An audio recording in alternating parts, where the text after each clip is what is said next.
Dear DJ Bono, magandang hapon po sa lahat. Ako po si Lumin. Nagtapos po ako ng kursong BSIT sa CSU Careg noong taong 2007. Hindi na naka-attend si Arvin noon sa graduation ko dahil nag-flight na siya papuntang Dubai upang magtrabaho sa isang hotel doon. HRM ang tinapos ni Arvin at siya ang boyfriend ko noon pang second year college ako. Fourth year na siya noon nang maging kami, pero sa CCT siya nagtapos. Ang pag-alis ni Arvin ang dahilan kung bakit hindi lubos ang saya noong graduation ko. Hindi lang dahil sa tuluyan na siyang mapapalayo sa akin, kundi dahil nasa Dubai din kasi ang babaeng itinuring kong karibal sa puso ni Arvin. Siya si Tyra. Maganda ang mukha at pangangatawan ni Tyra, ngunit kulang siya sa talino, kaya nga domestic helper ang nakuha niyang trabaho sa Dubai. Pero kung pagmamasdan mo ang mga litrato ni Tyra sa kanyang Facebook account, hindi mo sasabihing DH lamang siya doon. Maporma siya at magaling pumost sa mga litrato niya. Mas iisipin mong isa siyang fashion model kesa katulong ng Arabo. Maganda si Tyra at kahit hindi sabihin ni Arvin sa akin, ay alam kong magkikita sila ni Tyra sa Dubai. Ayaw ko mang isipin ang magselos at magduda, ay nararamdaman ko naman talaga yun sa puso ko. Third year college ako nung ako ang piliin ni Arvin at hiniwalayan niya na ng tuluyan si Tyra. Mas maganda at mas sexy si Tyra kesa sa akin, kaya naman alam kong nainsulto ng sobra si Tyra dahil ako nga ang pinili ni Arvin. Magkakababayan kaming tatlo, pero magkaiba kami ng barangay. Katabi ng barangay namin ang barangay ni Tyra, samantalang ang kina Arvin ay sa sentro. Kami ni Tyra ay sa iisang school nagtapos ng high school. Magka-batch din kami at unang pagkakataong makita ko si Arvin ay magkasama sila ni Tyra sa bayan. Pista ng bayan noon. Nakasalubong namin sila sa park at napatitig sa akin si Arvin noon at saka ngumiti. Hindi ako ngumiti dahil nakatingin din sa akin si Tyra. Hindi kami magkakilala personally ni Tyra, pero kilala ko siya kasi madalas siyang sumali sa mga beauty contest sa school at madalas siyang ma-runner-up lang dahil nga sa kulang siya sa talino. Laging bumabagsak sa question and answer portion. Ilang beses ko pang nakita si Arvin sa bayan hanggang sa noong bagong sampa ako dyan sa Tugigaraw nung college na ako. Bigla na lang dumaan si Arvin sa harapan namin. Naka-shorts lang siya. Nung gumabi, natanaw namin siya sa katabing boarding house. Yun pala, neighbors kami. Third year na si Arvin noon at ako'y first year pa lamang. Pero nung manligaw siya, unang tinanong ko sa kanya ay kung hindi na sila ni Tyra. Ang sagot naman niya, manliligaw ba naman ako sa iyo kung may girlfriend ako? Napatitig ako sa gwapong mukha ni Arvin noon. Nakaramdam ako ng tiwala sa kanya at hindi nagtagal, nung ako'y second year na, sinagot ko na siya. Sina Belia, Christy at Mona ang mga ka-boardmate ko o mga ka-roommate ko sa boarding house noon. Sila ay may kanya-kanyang boyfriend na noon at masyado silang liberated. Madalas kong marinig mga kwentuhan nila tungkol sa pakikipagtalik nila sa mga boyfriends nila. Madalas silang magbiro. Si Mona, ay huwag kayong maingay, may batang nakikinig. Ako ang pinarurunggitan niya ng ganon kahit na halos magkakaedad lang naman kami. May nagawa ang pagiging liberated ng mga ka-roommate ko kung bakit naibigay ko na rin ang sarili ko kay Arvin ng fourth year na kami. Isa pa madalas niya akong biruin noon kapag kinukulit niya ako. Kapag di ko daw siya pinagbigyan, baka daw matukso siya sa iba. Sabi ko naman, edi matukso ka lang. Be-break naman kita. Sabi ko, pero ang totoo, ayaw ko siyang mawala sa akin. Kasi mahal na mahal ko na siya. Kaso isang araw, kinumpronta ko siya kasi madalas siyang busy sa pagte-text. Tinanong ko kung sino ang ka-text niya. Barkada daw niya, sabi niya.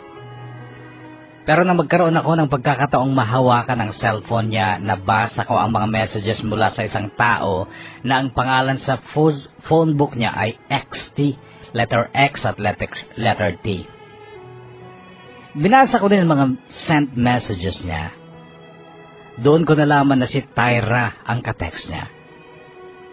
Kinumpronta ko siya at umamin naman siya na si Tyra nga yun, pero sabi niya ay friend na lang daw sila.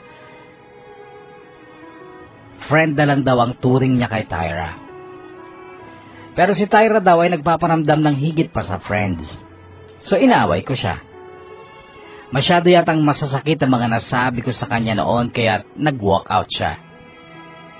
Ilang araw na hindi niya ako kinakausap o tinitext. Nahirapan ako at nagsisi kaya ako ang unang nakipagbate. Noon na rin siya humirit sa gusto niya na angkinin ako. Handa ko na siyang pagbigyan noon pero pinagpangako ko siya na kahit anong mangyari, hindi niya ako iiwan. Nangako nga siya, kaya pinagbigyan ko na.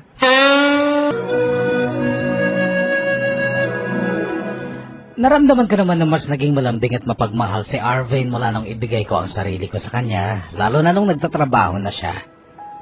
Tuwing sweldo niya, kumakain kami sa labas at kung ano-ano ang mga nireregalo niya sa akin kahit na wala namang okasyon. Kaya lang alam ko na nakikipag-ugnayan pa rin siya ka Tyra at yun ang nakakasakit sa aking damdamin.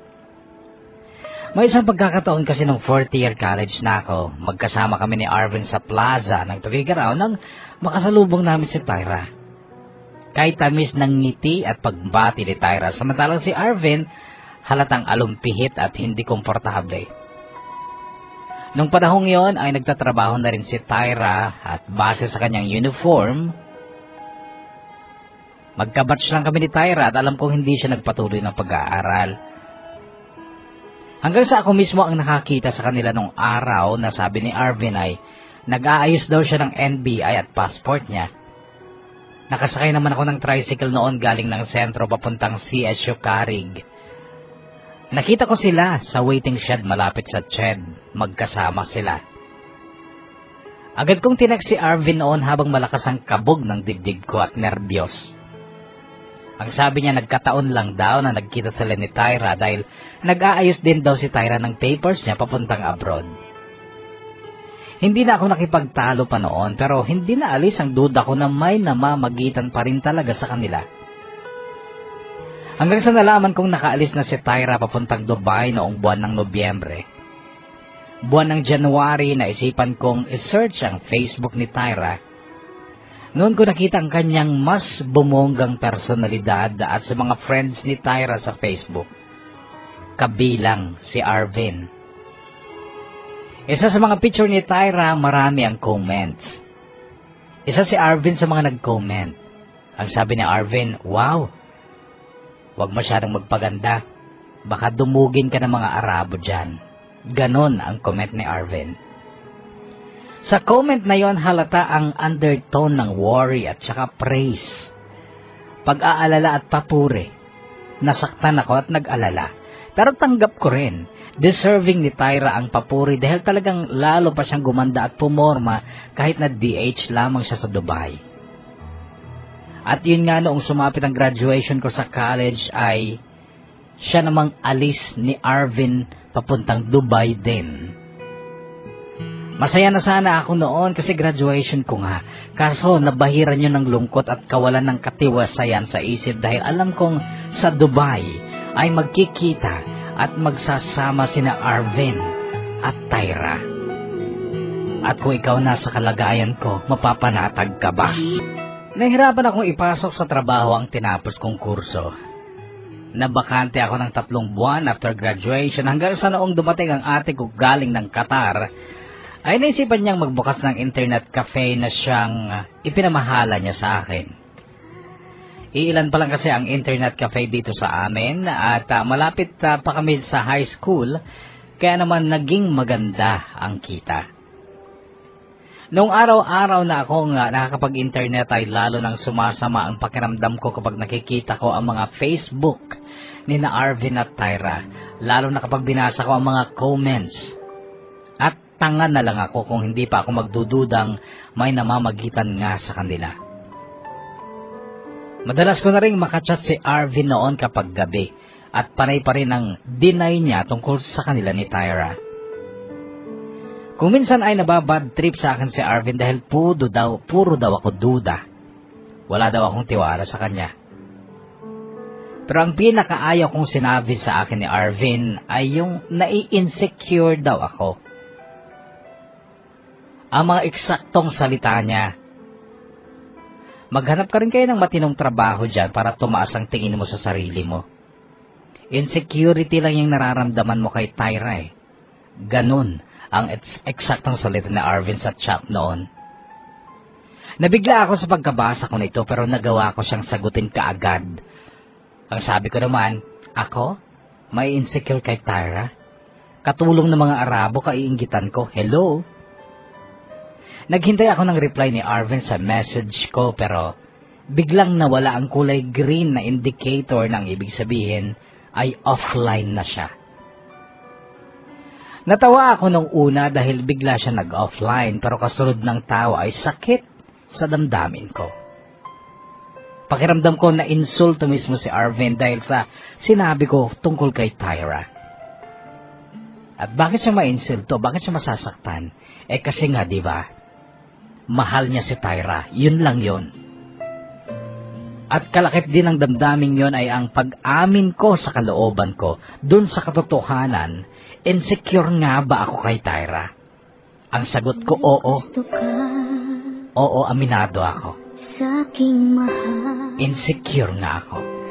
Noong sumunod na taon, dumating din ang panganay naming kapatid na si Kuya Arlan na galing naman ng Bahrain.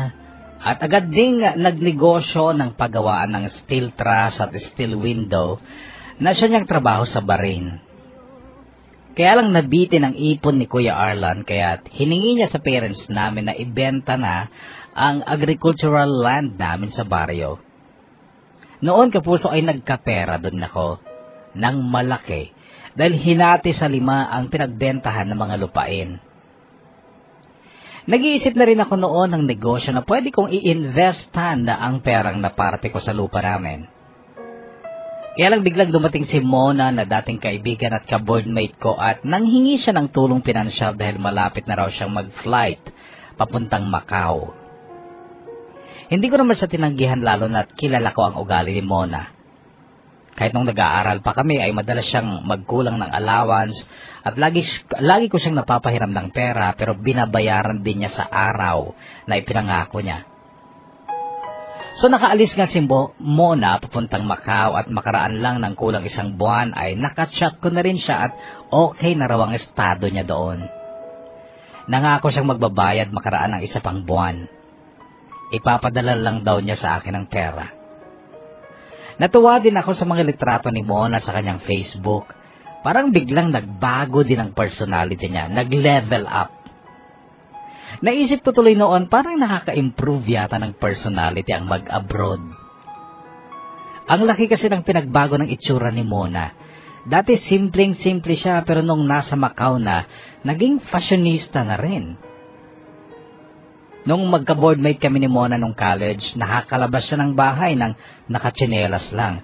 Pero sa mga pictures niya sa Facebook, naka-boots siya lagi. Iba't ibang boots pa. Ganon din si Tyra. May gustong-gusto akong picture ni Tyra. Yung naka-red blouse na may mga ruffles, tapos naka-skirt ng black and red na checkered, then naka-black boots din. Ang ganda niyang tingnan. Walang comment si Arvin sa picture na yun ni Tyra pero kasali siya sa mga nag-like.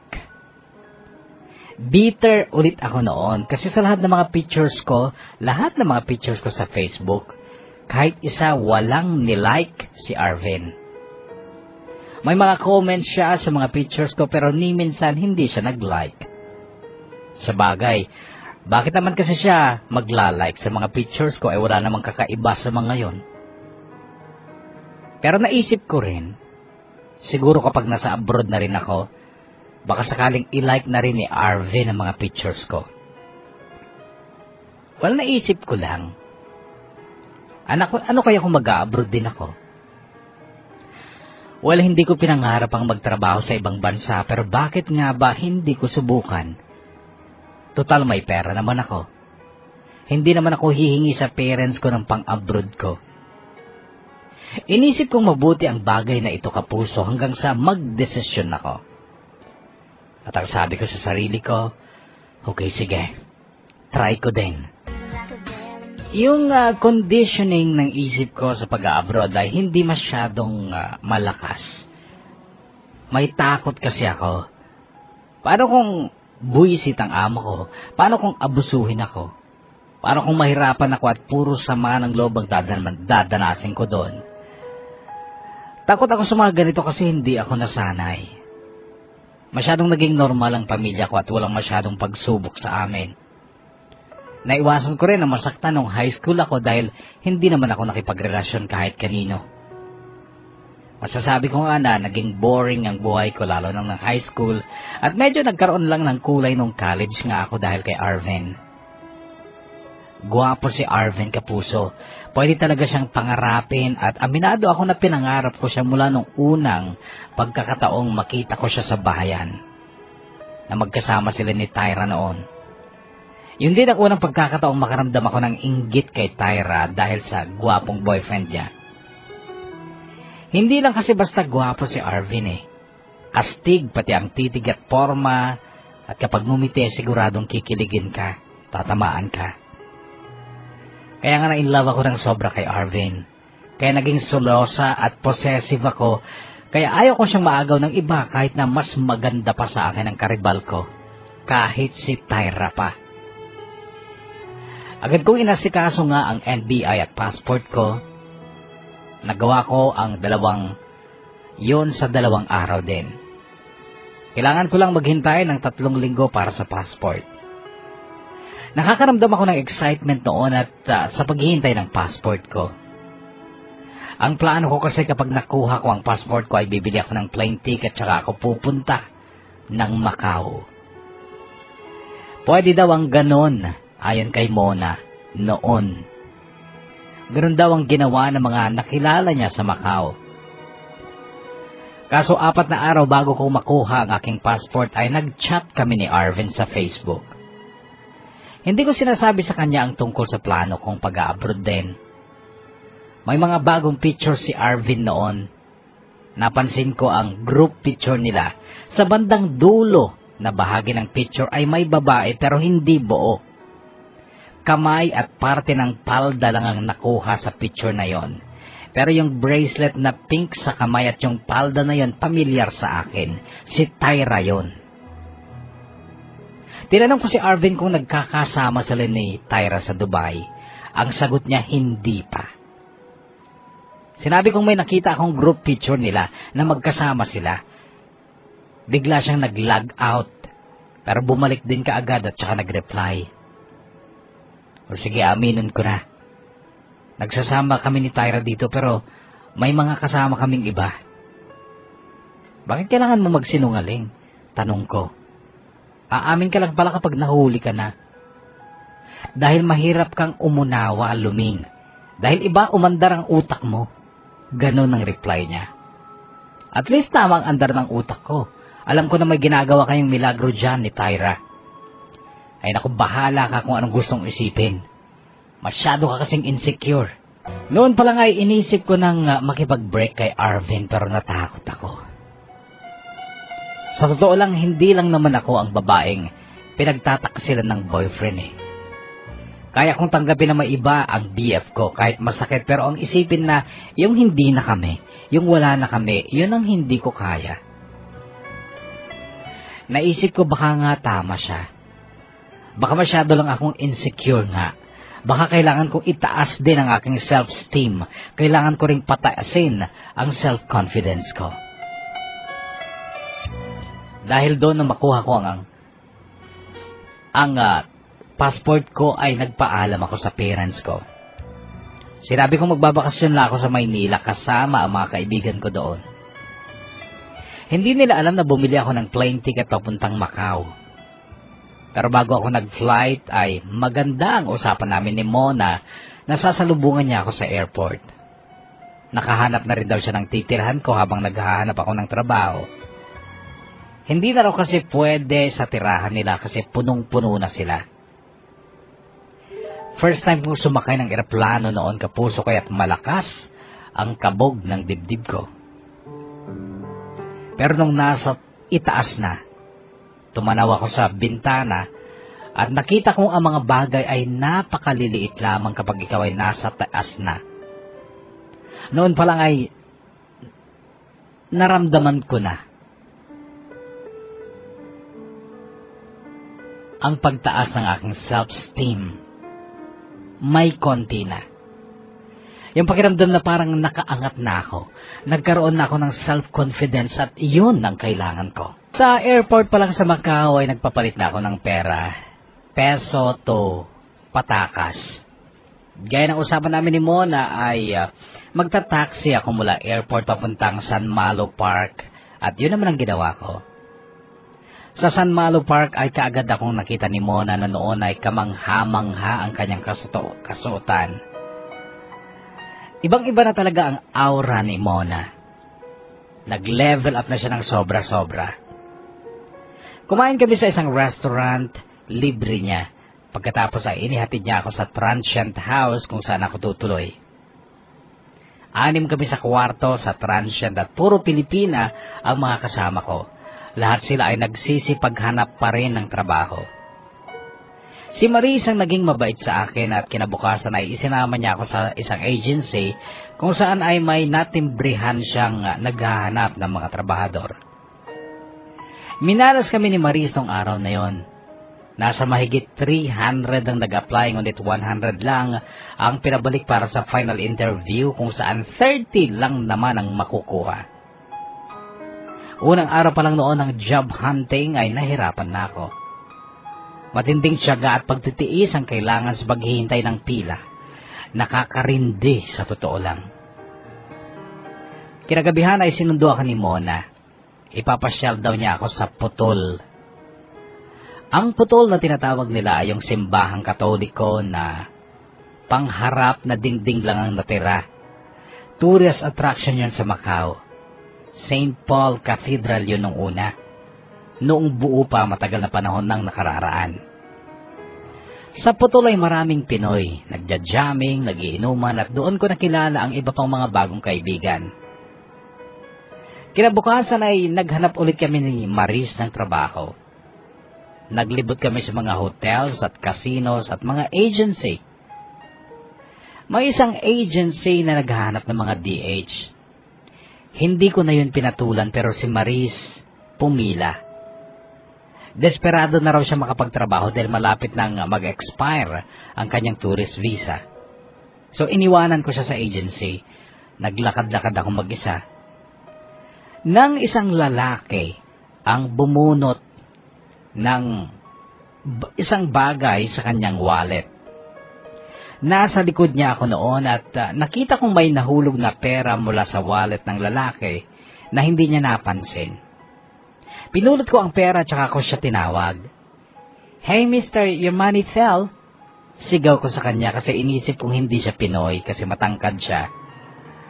Pero paglingon niya ay nakita ko ang mukha niya. Moreno siya at singkit at cute. "Pera mo nahulog," sabi ko. Ngumiti siya at doon ay nakita ko ang magaganda niyang ngipin. Kasabay ng pagliit lalo ng mga mata niya. Kaya lang napansin kong parang may luha sa mga mata niya noon na mabilis niyang pinunas tsaka tinakpan ng ngiti. "Salamat ha," sagot niya. Nginitian ko siya pero hindi naaalis ang pagtataka sa isipan ko kung bakit kaya siya lumuluha. Hindi ko naman tinanong kasi noon lang kami nagkita. "Naghaharap ka rin ng trabaho?" tanong niya. Tumango ako. "May pupuntahan akong recruitment. Gusto mong sumama? Tanong niya. Oo ba? Yun naman ang hanap ko eh. O sige, sasama kita. Ako nga pala si Darion. Pakilala niya. Lumin. Tawagin mo na lang akong Lumin. Sabi ko. Lumin? Ulit niya sa pangalan ko sabay abot ng palad niya. Pagkatapos na masaya kaming naglakad papunta sa sinasabi niyang agency. Napaka-presko ng amoy ng cologne ni Darion. At hindi ko maipaliwanag kung bakit ganun kaagad kagaan ang loob ko sa kanya. Pumila nga kami ni Darion sa agency pero kami ang pinakahuli bago nag-close ang listahan. Ang registration. Ibig sabihin ay napakahabang oras na naman ang hihintayin o napakahabang oras na naman ang hintayan na mangyayari. Nakasimangot lahat ng nadatnan namin sa waiting area pero kami ni Darion ay nakangiti. Masaya. Nagtabi kami sa upuan tsaka nagsimulang magkwentuhan pa. Nagulat ako nung sabihin ni Darion na taga Cagayan siya. Saan sa Cagayan? Mabilis kong tanong. First District, sa Kauswagan. Sagot niya. Saan yun? Bakit nakarating ka na ba sa Cagayan de Oro? Tanong niya. Noon ay natawa ako. Cagayan de Oro pala, akala ko Cagayan Valley. Kasunod naman noon ang sunod-sunod na tanong ni Darion tungkol sa Cagayan at sinikap ko namang masagot lahat. Walang tigil kami sa kwentuhan, tanungan, tawanan ng mahina lang naman hanggang sa noong makaramdam kami ng gutom.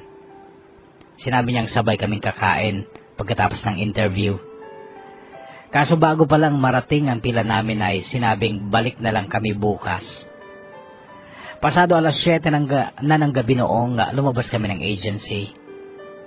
Pumasok kami sa pinakamalapit na restaurant at kaagad lumapit ang isang waitress sa amin. Kinuha ang aming order. Ilang sandali pa isa pang nakangiting waitress ang lumapit sa amin. May nahanap na ba kayong trabaho? Tanong niya. Obviously, Pinay din siya. Wala pa nga eh. Si Darion ang sumagot. May dinukot ang babae sa bulsa niya. Isang maliit na peraso ng papel. Address ang nakasulat doon at sa likod ay mayroong signature. Makakatulong sa inyo yan, sabi niya tsaka umalis sa harapan namin. Inabot sa akin ni Darion ang papel ngunit ibinalik ko sa kanya. No, puntahan natin? Tanong niya. Oo, maaga pa naman eh, sagot ko. Dahil sa totoo lang, parang ayokong matapos yung araw na yon na maghihiwalay kami. Agad ni Darion. Yung tipong kahit saan niya ako isama, sasama ako, ganun. Okay, sige, puntahan natin pagkakain natin. Nakangiting sabi niya. Napakasarap o napakahirap alisin ang tingin sa mukha ni Darion kapag nakangiti siya. Hindi ko maintindihan kapuso pero unang kita pa lang naman ay talagang na-magnet na ako ng kagwapuhan ni Darion. Pinuntahan nga namin ang address sa papel. Kabisado na ni Darion ang Macau dahil pangalawang balik na raw niya. Nung una daw talagang nag-tourist lang sila pero sa pangalawa ay bumalik na siya at ayon sa kanya ay gusto niya na magtrabaho. Para malibre daw kami ng pamasahe ay nagtungo kami sa pier.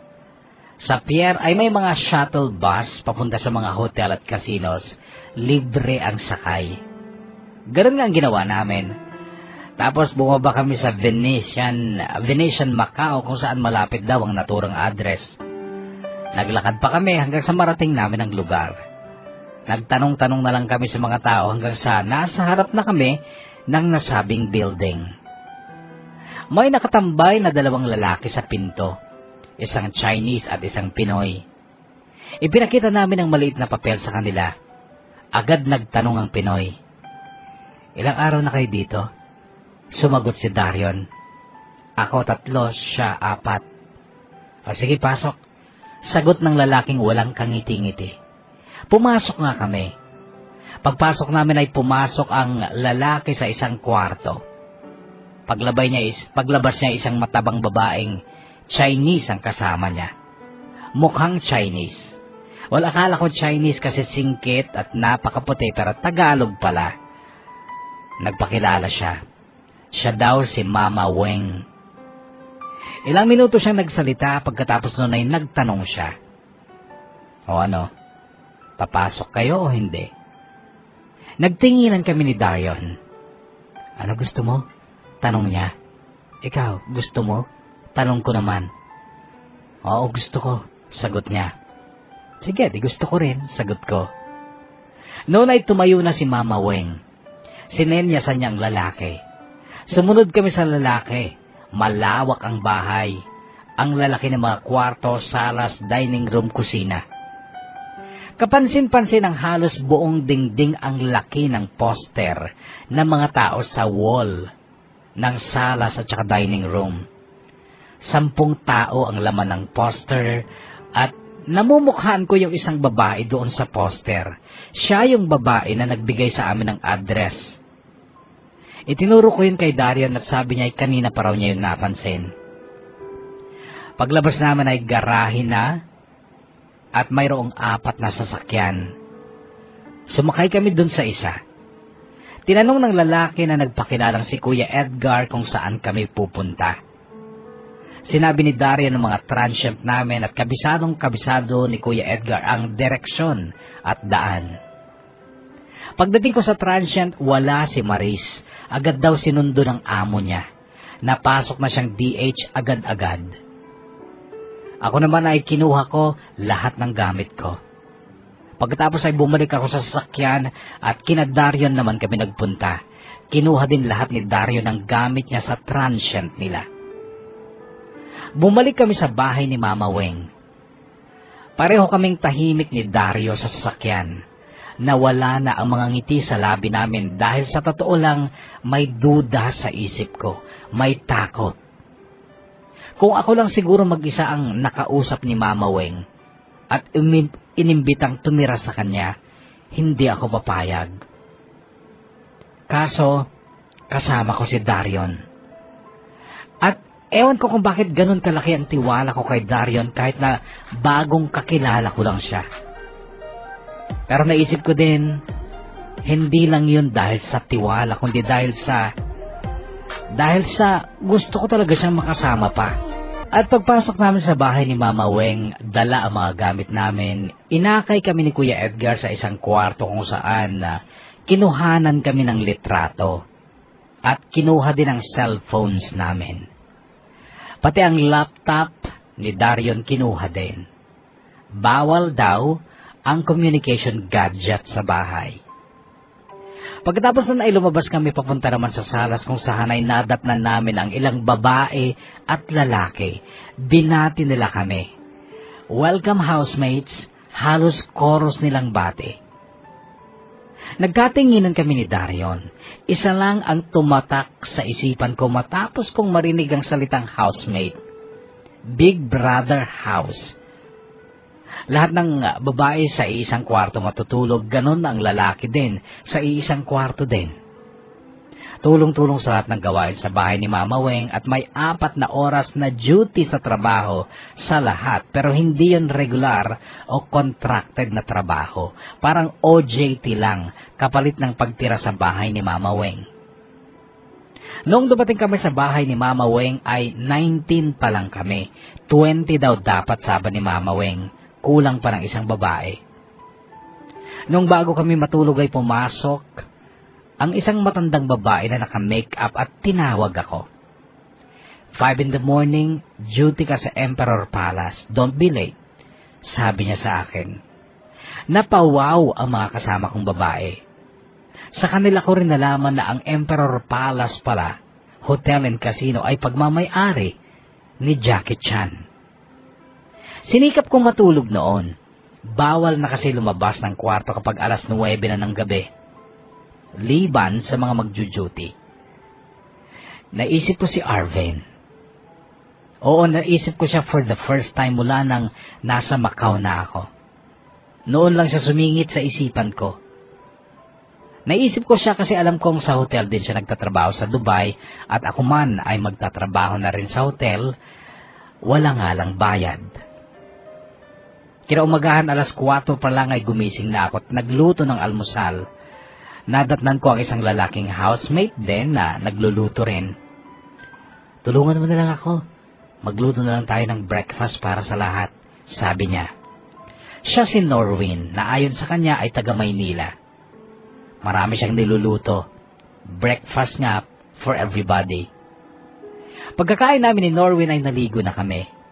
Kami ang sabay na magjo-duty ng 5:00 pero sa ibang hotel siya. 15 minutes before 5 ay nagtawag na si Kuya Edgar na driver na siyang naghatid sa amin ni Norwin sa mga trabaho namin. Walang bayad ang mga trabahong iyon pero naging excited ako. Lalo na nung pinasuot na rin ako ng uniform bilang housekeeper ng hotel ni Jackie Chan. Madali lang ang trabaho. Inimagine ko ang sarili ko na parang si Jennifer Lopez sa kanyang pelikulang Made in Manhattan. Maglilinis lang ng mga kwarto ng mga nag-check out na customers. 3 tao per kwarto. May isang baguhan, ako yun. May trainee at isang datihan na siyang taga-mando. Natapos ang 4 na oras ko sa Emperor. Bitin. Kasi parang hindi ko man lang namalayang lumakad ang oras. Pagkatapos ng duty gaya ng rule ay pwedeng maghanap ng trabaho. Pagkatapos ng duty, pwedeng lumabas at maghanap ng ma-applyan ng trabaho. Pero kailangang bumalik bago mag 5:00 ng hapon. Yun ang isa sa mga rule. Naglakad-lagat akong mag-isa noon pero parang may namimiss ako. Si Darion. Ang kulon niya, ang ngiti niya, ang boses niya. At higit sa lahat, yung kasama siyang naglalakad sa lansangan ng Macau. Yun ang namimiss ko kay Darion. Parang nasa Big Brother house nga kami. Ganon ang lagay. Ang pagkakaiba lang ay nakakalabas kami. After the duty sa kanya-kanyang trabaho ay pwedeng maghanap ng trabahong bibigyan ka ng kontrata. Kailangang bumalik nga lang ng bahay ni Mama Weng bago mag 5:00 ng hapon. Ang hindi makakasunod doon at iba pang rules, mapaparusahan o kaya ay mapapalabas ng bahay. Malaking tulong ang bahay ni Mama Weng. Libre ang transient pati pagkain at ang pagkain hindi basta-basta. Kumpleto ang groceries, karnes, gulay. Wala kang masasabi sa supply. Kami-kami nga lang magluluto at bahagi yun ng mga tasks namin. 20 days lamang kapuso. Sa bahay ni Mama Weng. Yan ay bago mag 30 days yung visa. Pagdating ng araw na yon, kung sinong matitirang 5, yung lucky 5 ay siguradong may trabahong maganda na si Mama Weng mismo ang naghanap o nanghingi sa mga connections niya sa Macau. Umuwi ako ng bahay 4:00 pa lang at noon ay pinagkakaguluhan ng mga housemates ang bagong dating na babae. Siya si Ate Gina na siyang pinakamatanda. Dati daw siyang teacher dyan sa Pilipinas. Mataba siya at magaling magpatawa. Siya ang kumumpleto sa bilang na 20 o 20 na mga housemates. Agad kong napansin si Dario noon sa sofa. Katabi niya si Glory, ang kulot at magandang housemate. Parang close na sila at iyon ay kaagad na nakasakit sa damdamin ko. Agad akong nagselos kahit alam kong wala naman akong karapatan para magselos. Matamis ang ngiti sa akin ni Dario noon. Pero hindi ko yun gusto. Hindi ko gusto yung masyadong pagkakadikit nila ni Glory sa sofa. Kaya hindi ko siyang nginitian. Sa halip ay nagkunwari ako na hindi ko siya napansin. Bandang 7:00 ng gabi ay nagpa-meeting si Mama Weng. Kasama ang 4 niyang mata. Sila ang mga mata ng bahay. Kasama doon si Kuya Edgar na driver, si Chin Lee na isang Chinese na siyang hardinera, si Aling Rosel ang matandang tagabigay ng mensahe at si Mang Dolfo na siyang katiwala sa buong bahay. Hindi mahilig magsalita si Mang Dolfo pero matalas daw ang kanyang mata at pandinig, pati ang pangamoy. Binigyan kami ng tig-iisang t-shirt, kulay orange at may tatak ng pangalan namin sa harap at likod at isusuot daw namin yon ng 3 araw kapag nasa bahay kami. Bawal hubarin, not unless maliligo. Noon nga nalaman ko ang mga pangalan ng mga kasama ko at na-memorize ko. Sa mga babae, si Ana, Cherry, Francesca, si Ate Gina, Glory, Emelda, Joan, Tina at Via. In alphabetical order yan. Sa mga lalaki naman, si Bonnie, si Darion, Edmund, Hero, Joshua, Leonard, Matt, Norwin, Reagan, at saka si Wawi. Sila ang mga lalaki at maliban kay Hero, lahat sila ay may itsura. Lalo na si Leonard na napakaputi, matangkad at gwapo talaga. Sunod si Reagan na kahit hindi masyadong maputi, ang lakas ng dating dahil well-trimmed ang kanyang katawan na pinaghirapan daw niya sa gym sa kanila noon sa Batangas. Hindi na si Darion ang pinakagwapo pero si Darion ang kakaiba dahil maganda ang pagkamoreno niya at ang pagkasingkit ng kanyang mga mata. Sa babae naman matingkad ang kagandahan ni Glory. Kulot-kulot ang mahaba niyang buhok na kulay light brown. Bagay sa kanyang flawless na skin ang kanyang buhok. Sumunod si Joan na napaka-slim at napakagaling mag-English. Maganda rin ang morena beauties na sina Tina at Via na parehong taga-Bataan. Maganda rin sana si Francesca pero medyo mataba kasi. Walang pinipiling araw ang eviction o pagpapalayas sa bahay. Kapag nakadisplay na ang picture mo sa malapad na pinto palabas ng garahe na kung tawagin nila ay outing, evicted ka na. Bubuhatin mo na ang bag mo at babay ka na. Maghahanap ka ulit ng transient na tirahan mo, bibili ka ulit ng pagkain mo at kung may natira pang araw sa visa mo, pwede ka mang maghanap ng trabaho.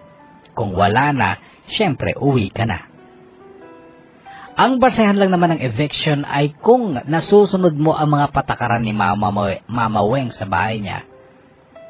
Disiplina, ituring mong bahay mo ang bahay niya.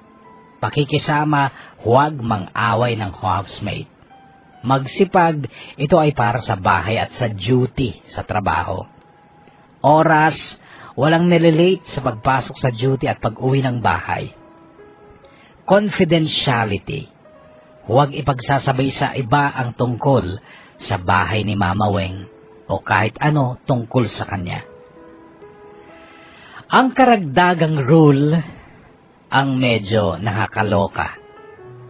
Pwede kang ma-in-love o makipagrelasyon sa housemate pero bawal ang physical contact. Walang kiss, walang yakap, pati holding hands, bawal. Basta walang physical contact. Walang hidden camera sa bahay, pero may 4 na mata si Mama Weng. Sina Mang Dolfo, Kuya Edgar, si Chin Lee at si Aling Rosel. Sila ang makakakita at makakarinig ng mga ginagawa namin sa bahay na siyang magiging basihan ng gagawing eviction tuwing alas 4 ng madaling araw. Yun daw ang oras na naglalagay si Mang Dolfo ng picture sa likod ng pintuan, papuntang garahe. Picture ng palalayasin sa bahay. Noong gabi ding yon ay may bisitang dumating matapos ang pamiting ni Mama Weng. Siya si Kuya Kiko na siyang kauna-unahang nakatanggap ng pinakamagandang trabaho mula kay Mama Weng noong nakaraang taon. Sa napakaliking poster sa dingding ng salas ay nasa gitna si Kuya Kiko. Parang siya ang grand winner. Supervisor na si Kuya Kiko noon sa Wynn Casino at nagkakamal na siya ng maraming pera. Dahil yon sa pagkapanalo niya sa mga task at challenges sa bahay noon ni Mama Weng. Nagsalita din si Kuya Kiko noon at sinabi niyang magpakabait lang kami, maging malinis sa bahay at katawan, maging masipag, matutong magtimpi o magkontrol ng sarili. Nakakasiguro daw kami ng magandang trabaho sa Macau sa loob ng 20 days. 35 lang ako pero may mansion na ako sa Posurubio, Pangasinan. Makakaya nyo rin yan kung gusto nyo. 20 days lang naman, sabi pa ni Kuya Kiko noon sa amin. Marami sa amin nang na-inspire, syempre. Sa totoo lang, napakahirap maghanap ng trabaho sa Macau. Kaya hindi nakapagtataka kung lahat kami noon sa bahay ni Mama Weng ay nangangarap. Lahat kami noon ay nangangarap na mapasali sa Lucky 5. Ang Lucky 5 kasi sure na may magandang mapagtatrabahuan sa Macau. Muli ako nag-duty sa Emperor nung sumapit ulit ang umaga. Hindi na ako naglibot pagkatapos ng duty ko. Mas gusto kong umuwi na lang ng bahay ni Mama Weng at nadatnan ko ang gulo sa bahay. Nawalan daw ng pera si Francesca at ang nawalang pera ay natagpuan sa mga gamit ni Imelda. Inaway ni Francesca si Imelda at pinatulan naman siya ni Imelda to the extent na nagsabunutan sila. Nag-referee ngayon si Glory na maganda, kaya siya nadamay sa away. Ramdam namin kinabukasan ay may ipopost na litrato ng housemates sa hoting o yung eviction door. Kami ni Norwin ang unang nakakita ng dalawang litrato. Litrato yon nina Francesca at Imelda. Pagbalik ko ng bahay matapos ng duty ko sa Emperor ay wala na sina Francesca at Imelda sa bahay. Maraming tanong noon bakit si Francesca ay natanggal, siya na nga ang ninakawan, matatanggal pa siya. Noon ay napapansin ko naman ang titigan ni Glory at Darion. Kahit titigan lang nila ay nasasaktan ako. Pero nagulat ako nang may magsalita sa likuran ko. BF mo si Darion? Paglingon ko'y nakita ko ang guwapong si Leonard. Hindi, mabilis kong sagot. Keen-observing ako. O keen-observer ako, Lumin. Napapansin ko na lagi kang nakatitig sa kanya. Kung hindi mo siya boyfriend, I think gusto mo siya. Hindi, nagkakamali ka sa observation mo, Leonard. Sabi ko na lang pero hindi ko kayang salubungin ang titig niya sa mga mata ko. Kung hindi mo gusto si Darion, di siguro, baka pwede ako manligaw. May boyfriend ako, Leonard, nasa Dubai. Mabilis kong sagot, pero yon ay pinagsisihan ko rin matapos kong maisip na may iba naman si Arvin, si Tyra. Nasa Dubai naman pala. Sobrang layo ng Dubai dito, sagot ni Leonard. At bakit mo kasi ako liligawan? Bakit hindi si Glory ang ligawin mo? Bagay kayo, sabi ko. No, hindi kami bagay kasi ayaw ko ng babaeng maputi. Gusto ko yung ganyan lang sa'yo. Katamtaman. Just perfect. And I really like you, Lumin. Lalo na kapag nakasimangot ka. Lalo kang gumaganda. Nakatingin ako noon kina Glory at Darion sa salas. At parang ansaya ng kwentuhan nila. Okay, Leonard. Anong balak mo? Tanong ko. Ligawan ka? Sige, manligaw ka. Talaga? You mean, gusto mo rin ako? Narinig kong tanong niya. Noon ay naisipan kong sumakay na lang kahit ang sabi ko, sa itsura mo yan, Leonard, sa tingin mo ba may babae na hindi magkakagusto sa'yo? Talaga? Sagot niya sabay lapit ng kamay niya sa kamay ko pero inilayo ko ang kamay ko at tumayo ako. Bakit mo kahawakan? Di ba bawal ang physical contact? Tanong ko. Ay, oo nga pala. Buti na lang nasabi mo. Munti ka na tayong mapahamak. Nakangiting sabi niya habang nakaupo pa rin sa mga upuan sa dining room. Pero ako'y nakatayo na. Paglingon ko sa salas, nakatingin sa akin si Darion. Walang ekspresyon sa mukha niya. Iniwas ko ang tingin ko sa kanya. Tumitindi na kasi noon ang selos ko sa kanilang dalawa. ni Glory. Kinaumagahan ay maaga ulit ang nagising at inaasahan kong si Norwin ang magigisnan kong nagluluto ng almusal sa kusina, pero nagkamali ako. Si Darion ang nakita kong nagpiprito ng pork chop. Good morning, bati niya sa akin pero hindi ko siya sinagot. Na-conscious ako bigla sa gusot-gusot kong buhok kaya bumalik ako sa kwarto namin at nag-shower na lang ako. Pagbalik ko ng kusina after kong magbihis, nandun pa rin si Darion. Hindi mo ako tinulungan sa pagluluto. Baka ma-evict ka, nakangiting biro niya. Kain ka na, dugtong niya. Si Norwin, may sakit. Hindi makaka-duty kaya ako muna nagluto. Hindi ako sumagot. Nagtimpla ako ng kape kasi yun ang paborito kong partner ng pork chop. May kasalanan ba ako, Lumin?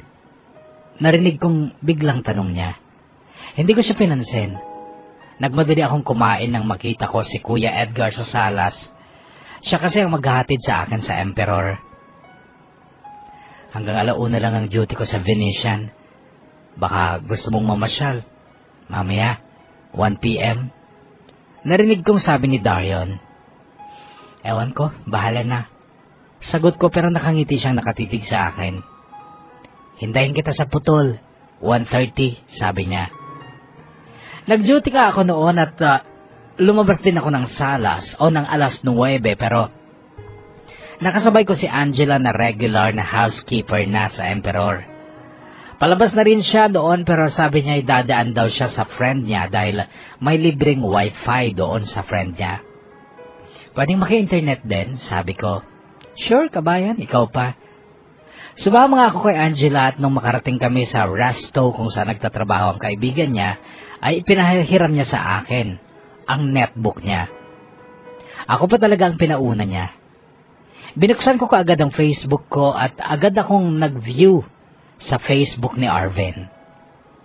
Nabasa ko ang message ni Tyra sa mismong wall ng Facebook ni Arvin. Tandang-tanda ko pa ang message.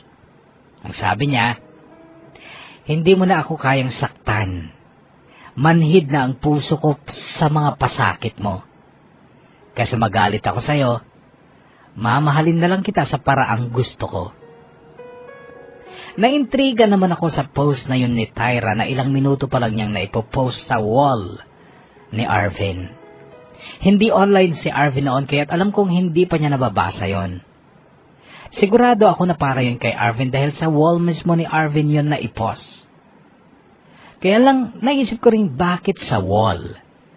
Bakit hindi na lang sa private message? Pang-10 umaga namin sa bahay ni Mama Weng, kami ulit ni Norwin ang nakakita ng 2 litratong nakadikit sa pinto. Pictures na Cherry at Edmund. Nagtaka kami ni Norwin noon kung anong violation ng dalawa. Pumasok kami ni Norwin bago mag-5 at pagbalik ko ng bahay nung pasado 9:00, wala na sila Cherry at Edmund. Walang nakakaalam ang dahilan kung bakit sila napaalis. Ganon din sa dahilan kung bakit natanggal din si Francesca na siya na nga ang pinagnakawan ng pera. Napapailing na lang kami noon kasi malaking katanungan sa amin yung mga dahilan ng eviction. Pero mas nakapagtataka noong picture ni Joshua ang makagisnan namin sa pintong kung tawagin ay Hoting. Tulog pa si Joshua noon kaya't hindi na namin natanong kung anong kasalanan niya. Pagkatapos ng duty ko sa Emperor ay nagmadali akong makauwi kaya't diretso ako sa nakaparking na shuttle bus pero may humarang sa dadaanan ko. Si Darion. Natigilan ako kasi may dala siyang bulaklak. For you, sabi niya. Tinanggap ko ang bulaklak pero malaki ang pagtataka sa isipan ko. This time, siguro sasama ka na sa akin sa pamamasyal, sabi niya. Hindi ko siya sinipot kasi sa putol nung una siyang magyaya. So pinagbigyan ko siya kahit sa totoo lang ay may pagtataka sa isip ko kung bakit ako ang gusto niyang makasamang mamasyal. Pwede rin naman si Glory kasi bakante rin siya. Tsaka bakit siya ako binigyan ng flowers? Napapangiti na lang ako noon kasi hindi ako makapaniwala sa iniisip kong baka may gusto siya sa akin. Hindi ako kagandahan kumpara kay Glory o kay Joanne. Nakakatawa, di ba, Lumin? Magkasama tayo sa isang bahay pero sobra kitang namimiss. Narinig ko pang sabi niya. Hindi ako komportable sa tutumbukin ng usapan kaya binago ko ang topic. Bakit daw na-evict si Joshua? Tanong ko. Hindi ko alam. Walang nakakaalam. Ako baka bigla na rin akong ma-evict nang hindi ko alam ang dahilan. Pero bago pa mangyari yan, Lumin, bago pa tayo magkahiwalay, ay may gusto akong sabihin sa'yo. Tumigil sa noon sa paglalakad siya humarap sa akin, diretso sa mga mata ko ang titig niya. Mahal kita, Lumin. Mahal na mahal kita. Gusto kong malaman mo yan habang hindi pa huli ang lahat. Noong sumunod na umaga pagkagising ko ay madilim sa kusina. 14 na araw na namin noon sa bahay ni Mama Weng at nung madaling araw na yun ay wala si Norwin na siyang nakasanayan kong nakakagisnang nagluluto.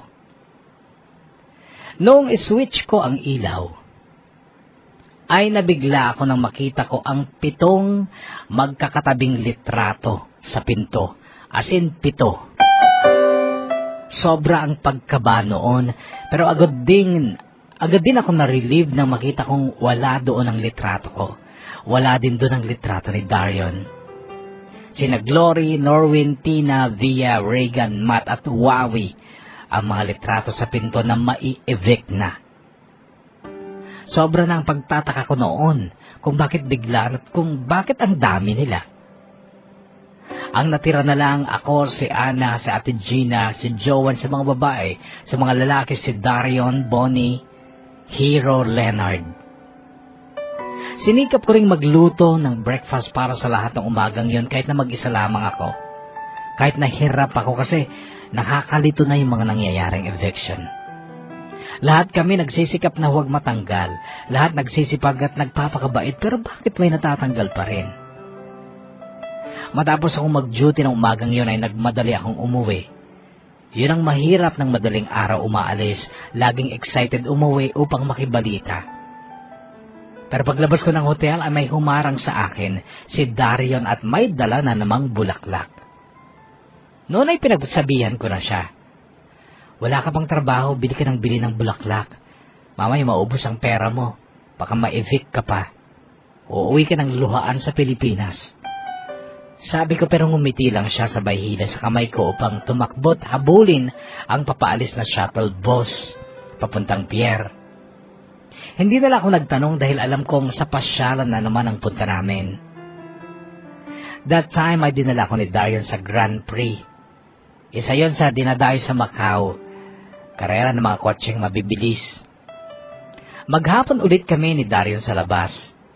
At nung pauwi na kami, tsaka nagbalita si Darion. At ang sabi niya, may nomination mamayang gabi. Bukas, 2 ulit ang matatanggal mula sa gagawing nomination. Isang babae, isang lalaki. 9 na lang tayo, di ba? -2. Tapos 7 na lang bukas.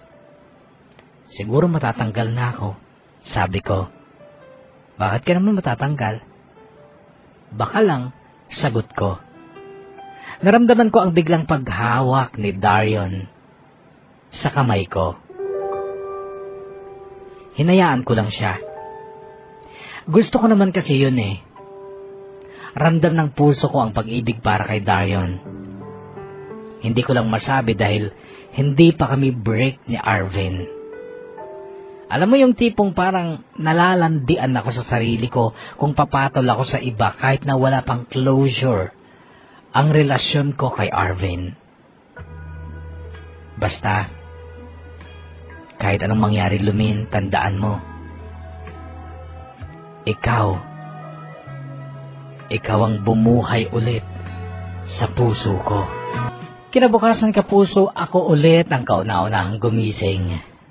Madilim sa kusina pero nag-pause ako sandali bago ko ibinukas ang ilaw. Si Leonard ang isinulat ko sa papel ko noong nomination ng gabi. Sa babae naman, si Ana. Ang rason ko, feeling ko madali siyang makahanap ng trabaho sa labas. Si Leonard, ganon din si Ana. Sipag lang naman talaga ang kailangan nila. Hindi nila kailangan ng swerte. Huminga pa ako ng malalim bago ko pindutin ang switch ng ilaw. Kapag kasi nagliwanag, makikita ko na kung kaninong picture ang nasa pinto. Sandali pa ako napangiti nung maalala ko ang ibig sabihin ng hoting. Naitanong ko sa isang Chinese na katrabaho ko sa Emperor. Likod pa lang ibig sabihin, puwet. Noon ay pinindot ko na ang ilaw pero hindi ako direktang tumitig sa litrato, sa mga litrato na nakadakit sa hoting.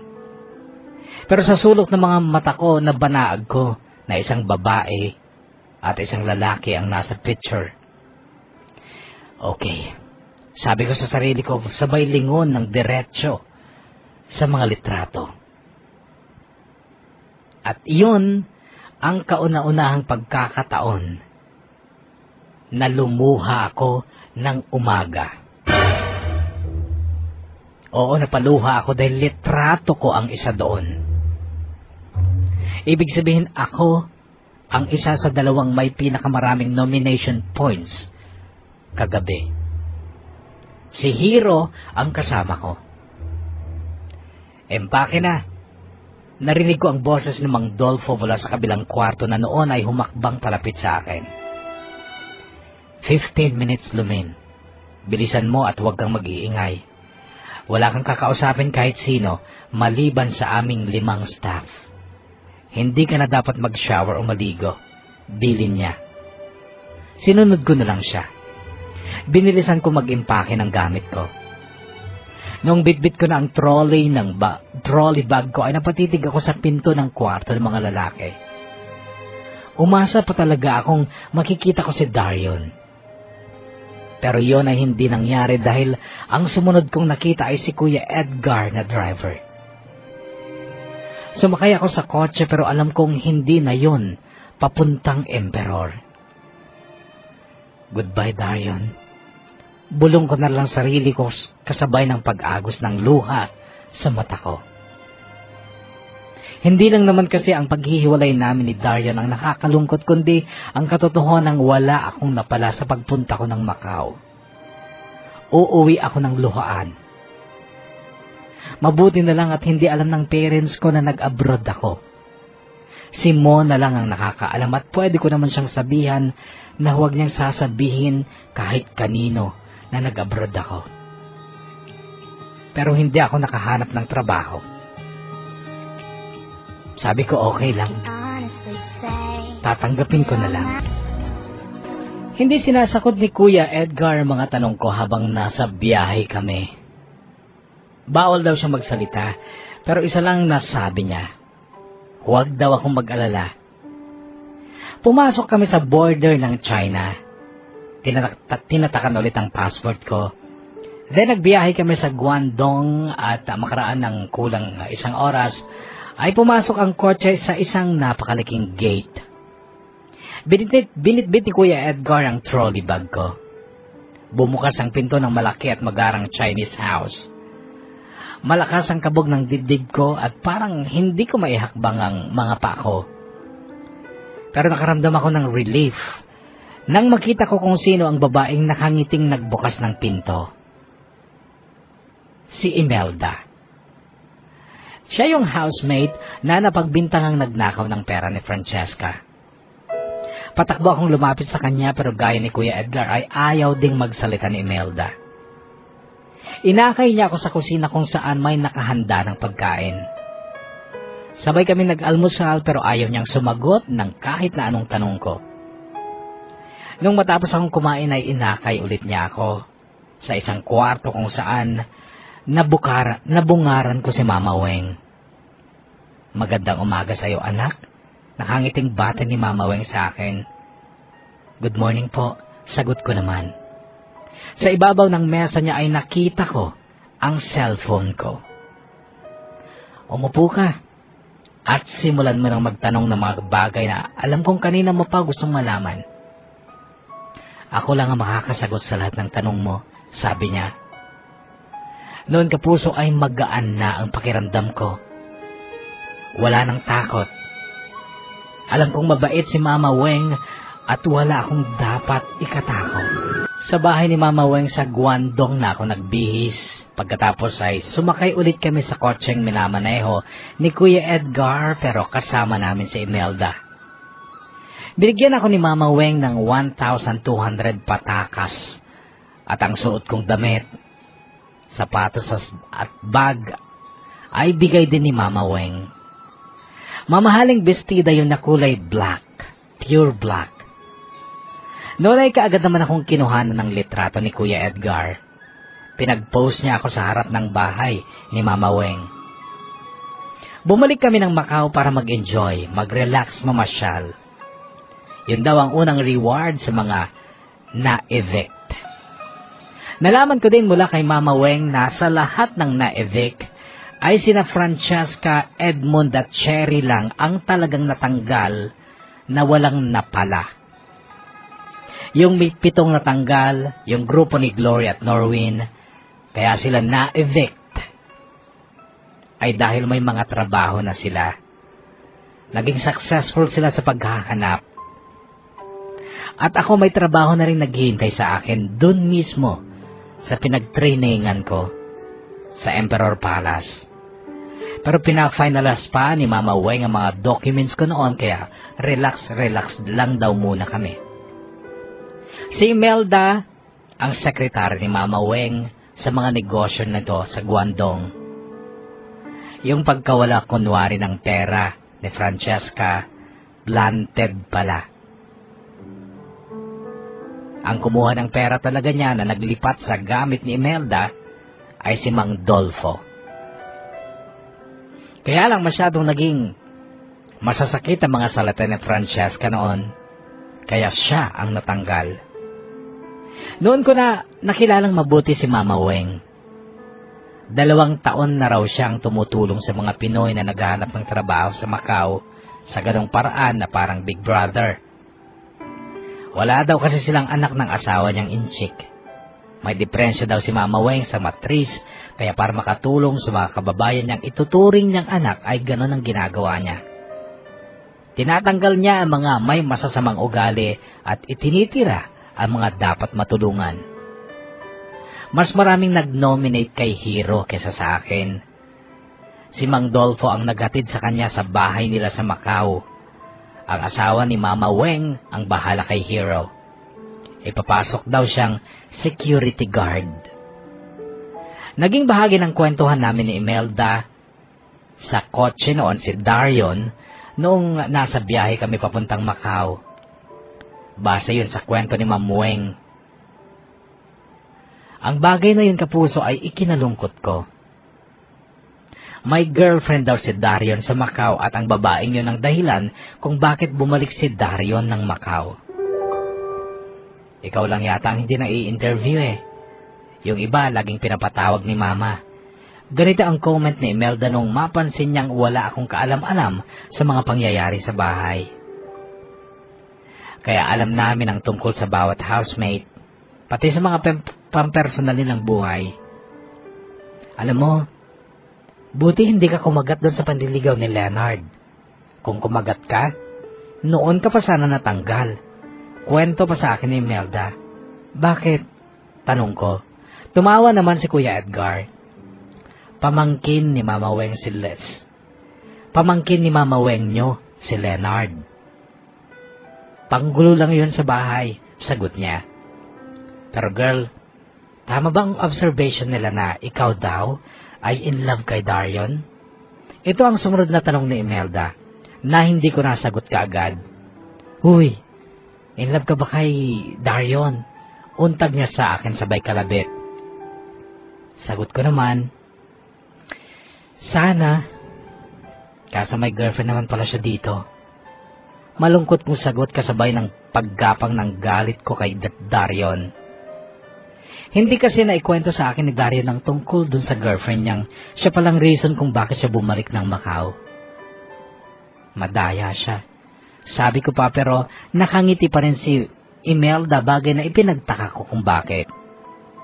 Yun pala, noong makarating kami sa San Malo Park sa Macau, ay naghihintay na sa amin si Darian at nang makita niya ang kotseng sinasakyan namin ay kaagad sumilay ang matamis na ngiti sa labi niya.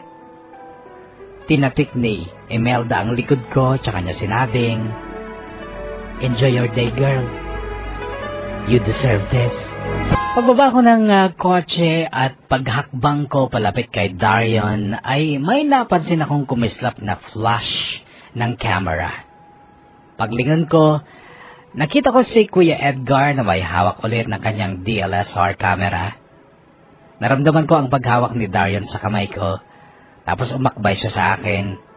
Ikinawit ko naman ang kamay ko sa bewang niya at pumose kami sa harap ni Kuya Edgar.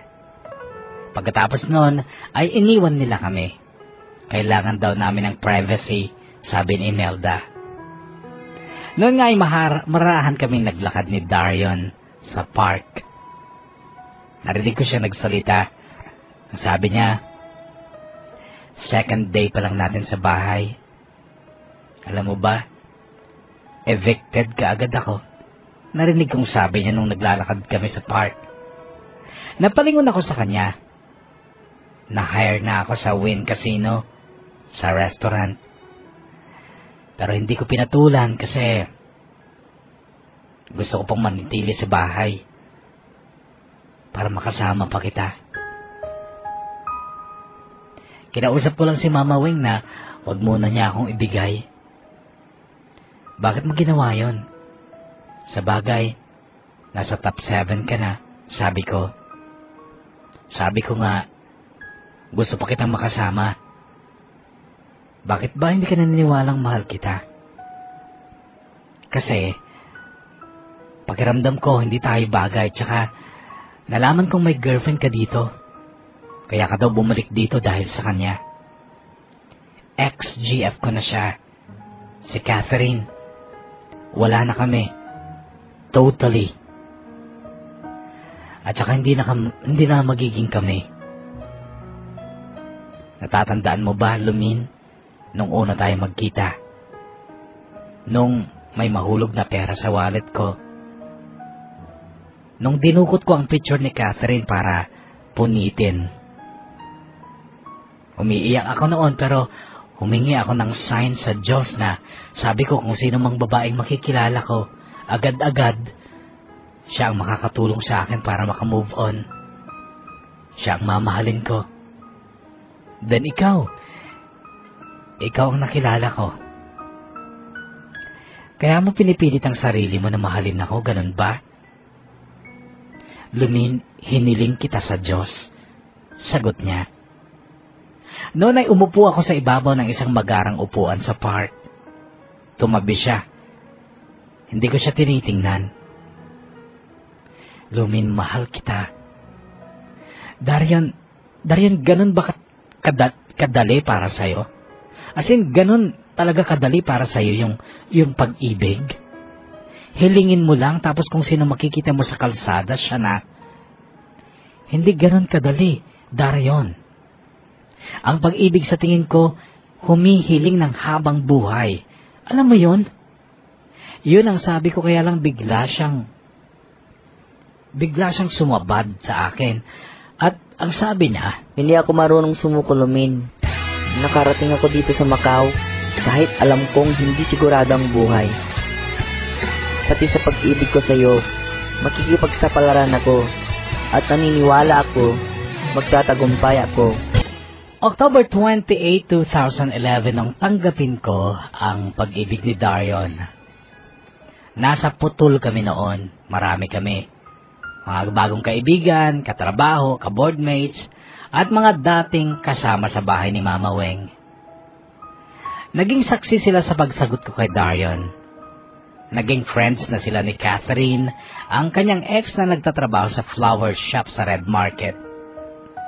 Doon pala kumukuha ng bulaksak si Darian. Yung mga flowers na ibinibigay niya sa akin. doon niya kinikuha.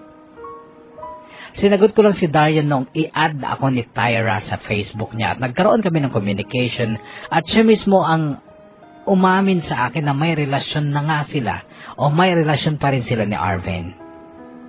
Sabi pa ni Tyra, hindi raw maganda ang takbo ng relasyon nila kasi nga ako daw ang mahal ni Arvin at may promise daw si Arvin sa akin. Nag-message din ako kay Arvin noon. Break up message.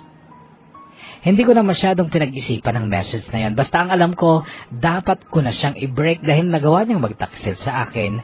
Brinake ko siya, tsaka ko sinagot si Darian. E di ayos. Walang problema. Sa ngayon ay engaged na kami ni Darian. We love each other so much, kaya lang gusto pa naming magtrabaho at mag-ipon pa para sa aming future. Noong una, masipag ako mag-post ng mga bago kong pictures sa Facebook kasi gusto kong gantihan si Arvin. Natupad ang plano kong maglagay ng magaganda kong pictures para i-like niya. Lahat ng pictures ko nila-like niya. Kaso nga lang, hindi okay yun sa aking mahal na si Darian. Ayaw daw niyang masyado akong public, kaya yon pinatago niya sa akin ang mga pictures ko. Well, he's my boss and mahal na mahal ko siya at saka sa tingin ko tama naman siya. May blessing din si Darian sa pag-share ko ng aking story kaya nga lang siya mismo ang nakialam sa aking Facebook para itago daw ang mga dapat itago. Happy po kami ni Darian at kontento ako sa buhay ko dito sa Macau. March 2013 pa ako uuwi pero babalik din ako because I really love it here. May pamilya din kasi ako dito kung saan si Mama Weng ang aming mahal na ina. Hanggang dito na lang po at pakibati na lang po ang mga ka-roommates kong sina Iva at Janice na kasama kong nakikinig lagi sa inyong programa sa pamamagitan ng internet. Thank you po and God bless. Very sincerely yours, Lumin.